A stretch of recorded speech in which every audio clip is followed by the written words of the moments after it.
Hey guys, it's Jessica here. I am back with another talking video, and I am going to be talking about why Filipinos would love K-drama so much. 결혼하고 싶은 건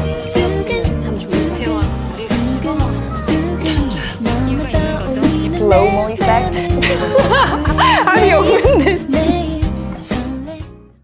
The reason why I'm making it is because I am a Korean, right? And I've been living in the Philippines for quite long. You know, as my time in the Philippines went by, the amount of attention that people gave me just because I was a Korean also increased as well because of the amount of attention K-media or anything Korean is getting at the moment worldwide. I always see a lot of people around me who are very much into K-culture and K-media. I also sometimes feel like people actually know about Korea, like my friends, way more than me. I feel that so many times living here now, so many of them are such Korean people, and I'm just like least Korean in the group nowadays, really. I'm more Pinoy. Ironic, but it's very interesting, I guess. As a Korean, I'm very happy. As you guys know, this video is sponsored by Netflix, and Netflix gave me some K-drama merch, so we're going to unbox it together. Yay, thank you.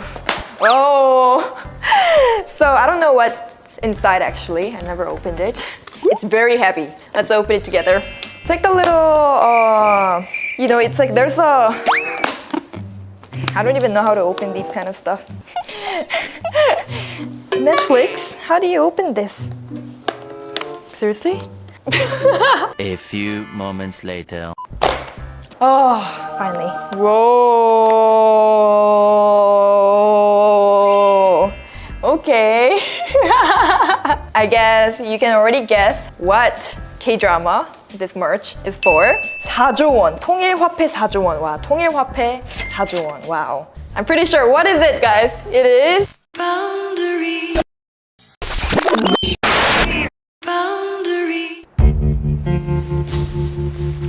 So, since now it's revealed that we are talking about Money Heist Korea here, let me give you guys some information on the series itself. So who here knows Money Heist? Who here knows Money Heist? Yeah, so I know everyone, if you are a user of Netflix, you must know Money Heist. So Money Heist actually is a show that got me into Netflix, and I love Money Heist so much. It's one of my favorite series, and they are coming up with a Korean Money Heist. Ooh. So I'm pretty sure you've watched the trailer already, and I think it's going to be very exciting because of the fact that it's somewhat Koreanized. So let me share with you guys a little bit of the background of Money Heist Korea, so when you guys watch it, it's going to be more enjoyable. So Korea is on the brink of unification, and North and South Korea established the United Korea Mint and are printing one common currency as the groundwork to build a stable joint economy. So a crew of thieves unite under the leadership of a mastermind known as the Professor to plan an unprecedented heist. That's the plot of Money Heist Korea, and so I got to know that the background will be about Korea, North Korea reunification because of this merch that I saw. Wow, I just have like so much money right now. Wow, you know, in those dramas they receive like a whole pile of like money. So over here in Korean it says 통일화폐 4조 원.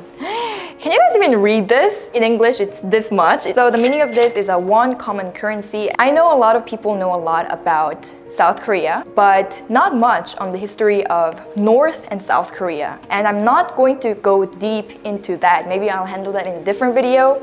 So today I'm going to be giving you two reasons that many people talk about when the topic of Korea reunification is brought up. So first of all, many people talk about this thing called the unification cost and division cost. So unification cost basically is the cost that we need to unify North and South Korea. And that is because you know how we've been separated for quite a while now, and the culture of North Korea, or even the political system there, is very different from Korea, right? And the second reason would be the international relations. So Korea, of course, has different neighboring countries like Japan, China, even Russia, and the US, and the opinions of other countries also matter in terms of uniting Korea or not. So those are the two main reasons why. I know there are a million more reasons and a better way to explain it, but I won't, because you can always kind of feel how it will be if North and South Korea was a joint economy in Money Heist Korea. I think the fact that this common currency money is very special. If I, as a Korean, imagine them like unified, I also don't know how the economy is going to look like. That's precisely the reason why I'm so excited to watch Money Heist Korea, to see how they unfold the story from there.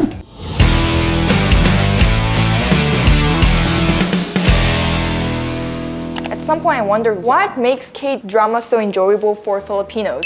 So I know K-drama is enjoyed everywhere in the world, but specifically in the Philippines, I can really see that Filipinos can enjoy K-drama a little more deeply than, let's say, someone coming from a Western culture. Not only that, there are many different elements in K-drama that makes it enjoyable for Filipinos, and I'll be talking about some of those things today. So of course, the first thing that we have to talk about is the kind of technical elements of a K-drama. When we say K-drama, of course, we think of like very amazing cinematography, and you know, it actually improved over the years of the K-drama industry within Korea. And we also have music, OST. You know, a lot of people also really get into K-drama because how good the music is, and the music really helps draw viewers into the drama more deeply. And of course, there's also the kind of visuals that it gives, the acting skills of the actor, how they look, you know, their sense of fashion. So there are all these physical elements of K-drama. There's a technique that a lot of K-drama use that you guys all know as well, is the slow-mo effect. And then the diverse background that it offers. You can see a lot of different variety of K-dramas, right? Or K-series, of course, about romance or like family, more casual story. But if you dig deeper into the K-drama world, there are also historical series where the background is not modern. There's also modern or like future, like SF, action, fantasy. I'm basically saying that there are a lot of options to choose from. This is also an important part. It's the cultural appeal. If you see K-dramas, of course, it's all about showing Korean culture in an indirect way, right? The reason why K-barbecue is so popular here, I can definitely say that that's the influence of K-dramas. These cultural elements in the K-drama that is very appealing to Filipinos, so food, even beauty, fashion. But of course, there are parts in K-dramas that make you question like, oh, why? Right? Some Korean elements where you cannot understand. But I guess because of the interest of the drama itself, people are learning more and more. And I think there are, of course, many other elements of K-drama that appeals to you. Please comment those down in the comment section down below, because I'll be happy to figure out something else. Boundary. So just like any of you, I am super duper excited to watch Money Heist Korea. Actually, if you saw the trailer, their mask is different. Their mask is not the Dali mask, but it's a Korean traditional mask. It's called hawetal, and it looks so Korean. And actually, when I watched Money Heist, I had a conversation with my friend where, you know what, if Money Heist came out with a Korean version, they'd probably use hawetal as the mask. And they actually did. So, you know, I was like so happy to figure out that they actually used that mask. This mask over here, the hawetal. It has a long history. I think it's going to be very interesting to learn about different Korean elements through this series and get to know about Korea in general. So Money Heist Korea Joint Economic Area is being released on Netflix on the 24th of June, 2022. So guys, go ahead and watch. Binge it together. I'm going to be binging with you guys once it's released. Yeah, I hope you guys enjoyed this video, and I'll see you guys in the